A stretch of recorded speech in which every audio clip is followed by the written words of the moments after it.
আমি always new কাস্টমারের ক্ষেত্রে আমি কিন্তু ফলো আপটা বাড়ায় দিতাম।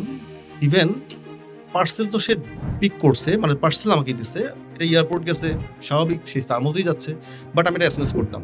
হ্যাঁ? স্যার এই parcel hand over to airport customs, হ্যাঁ? Waiting for next flight. এটা কিন্তু আমার বলার না, এটা আমি তো দিতাম। বুঝাইতাম যে হ্যাঁ, আছি, আছে। যখন সে সিঙ্গাপুর হাবে সে টাচ করছে বা দুবাই হাবে টাচ করছে, তখন আমি বলতাম যে স্যার এই মানে ওইটাই কপি পেস্ট করে ছেড়ে দিতাম। ডেলিভারির সময় আমি বলতাম, ডেলিভারির সময় একদিন আমি ফোন করতাম, স্যার সরি আপনি ডিস্টার্ব করলাম স্যার। ওই যে আপনার পার্সেলটা ওইটা ডেলিভারি হয়ে গেছে। আপনি ফ্লোরা রিসিভ করছেন। ও শাহিন ভাই, ও thank you, thank you, thank you, thank you. আমি কিন্তু একটা জায়গা থেকে নিয়ে আসছি। সে কিন্তু ব্যস্ত। সে তো ইভেন জানেও না, মনেও নাই। হ্যাঁ?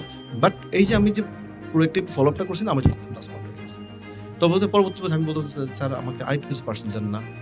তো হয় কি যে তখন আ অনেকটা সেলসে একেকজন একেকটা টেকনিক থাকে না? আমি আমার মতো বলতে, ঠিক আছে তাহলে আপনি দেখেন কোন জায়গার আমি সব কান্ট্রি স্যার আমাদের ভালো সার্ভিস। Super duper service. এবং প্রাউডলি বলি আমরা তো ওই টাইমে রাশিয়ার পার্সেল, DHL এর পার্সেল, DHL যে পার্সেলগুলো রিসিভ করতো রাশিয়ার জন্য, ওইগুলো ইউপিএস ডেলিভারি করতো।